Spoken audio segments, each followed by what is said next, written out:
Hello everybody, thank you for coming today. Hello. Most of you have heard of Bob Marley, or at least you've heard the song Three Little Birds. If not, you've heard the song, as you hear right here, don't worry about a thing, 'cause every little thing's gonna be alright. Well, his words were simple, but his message was strong. His musical leadership and inspiration will forever outlive his own lifespan and will continue to be part of musical history. Since I was a little girl, I've loved Bob Marley. I grew up listening to his music, and in 2006 I had an opportunity to go to Jamaica and see where he lived, walk where he walked, and saw what he saw. Jamaica is a truly amazing place, and I understand why he loves it so much.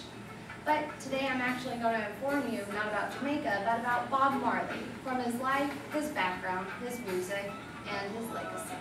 By the end of the day, I hope you leave with a renewed sense of a musical genius, Bob Marley. Bob Marley was actually born Robert Nesta Marley on February 6, 1945 in 9 Miles, Jamaica. He was born to Norval Marley and Cedella Booker. As you can tell, there was a racial difference, and back in the 1940s that wasn't necessarily accepted. So what had happened is Cedella never actually married Norval. She went back to Kingston, Jamaica, and Norval took Bob. Bob was raised by him till about 4 years old, until he realized the pressures of the race issue and his job, which he was in the Coast Guard, he could no longer take care of him. So he took him back, as you can see right down here, to 9 Miles, Jamaica to live with an aunt. Well, a few years later, Cedella came back to check on her child and noticed that he was there. And she didn't want him staying there. So she went ahead and took Bob, and they went down over to, as you can tell on the right-hand side, Trenchtown, Jamaica. It's ridden with poverty, and it's low class of people. So Bob really didn't have much to do. He ended up getting a guitar from one of his friends that was getting ready to throw it away, restrung it, picked it up, and never put it down. Here he also met one of his friends that introduced him to the Rastafarian culture. Until date, he was raised Christian. So as he learned about the Rastafari principles, which are one love, everybody has equal rights, whether you're man, woman, white, or black, you're all the same. The other is that they wanted to be returned to their promised land, which is modern-day Ethiopia. And they feel that they've been casted out to Babylon, which was their way of saying slavery.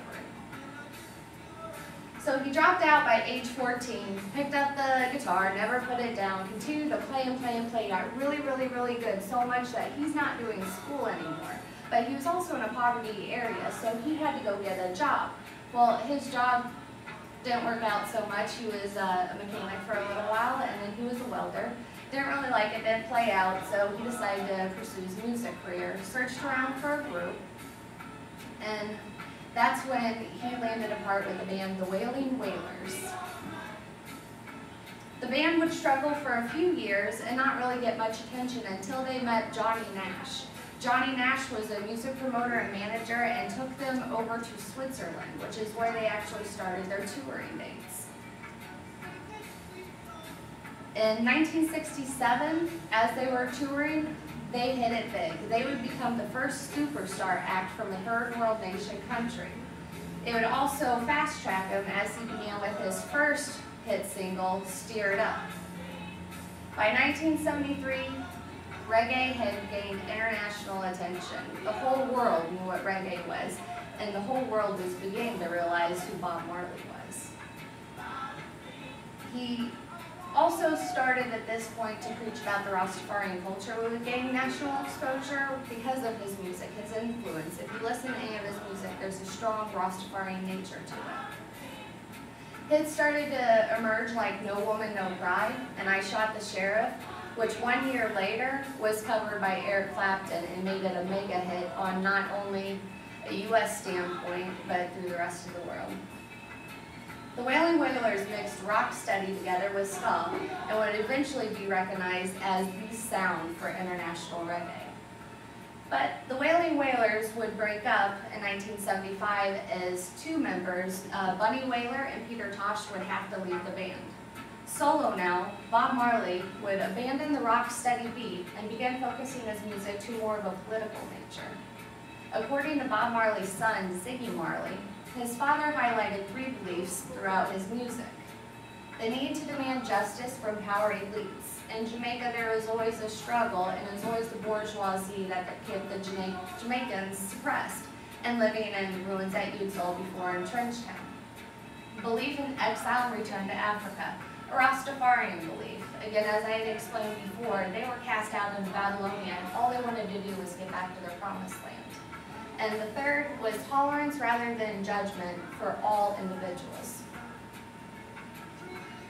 So by his 3rd album, with these principles in mind, you see Natty Dread emerge. And he's gathering political speed with songs like Buffalo Soldier, or Them Belly Full, But We Hungry, bringing attention to the strife endured by the Third Nation countries. Due to his music, Bob Marley would soon begin a political catalyst in Jamaica. Jamaica would soon demand to have an open election. And 3 days before their open election, he would have a Smile Jamaica concert. He was coming back to Jamaica to celebrate this monumental event. Well, the night before the concert, Bob Marley was shot in the chest. His wife was shot, and so was his manager. But according to Peter McIntosh of Rasta Nation, and also a former Wailing Wailer, that didn't stop Bob Marley. He wanted to make a statement. He wanted the world to hear it, especially Jamaica.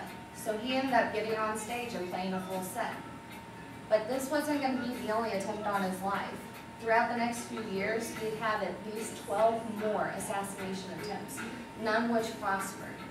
What did claim his life was cancer. When he was touring in Europe, he had noticed a bump on his foot but thought it was sustained through a soccer injury. What this was a malignant tumor that ended up taking his life on May 11, 1981, at age 36. Though he did not have a long life, his music and inspiration will live on. His legacy of preaching global freedom will forever be remembered by those who follow his music.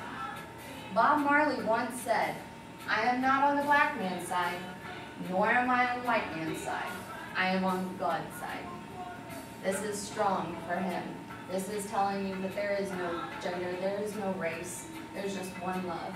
And he preaches it all the time when you're singing, drinking your beer. He's a world-recognized symbol as being synonymous for Jamaica, his true love, and his home. He sacrificed his life going there and didn't leave when adversity presented itself. Marley ignited a Jamaican revolution that will still continue today. Bob Marley knew his background, music, and legacy will live forever. Shortly before his death, he was actually quoted saying, "My music will go on forever. Maybe I'm a fool to say that, but me know facts, and me say facts. My music will go on forever." And you know what? Bob Marley was right. Thank you guys very, very much for today. Good job.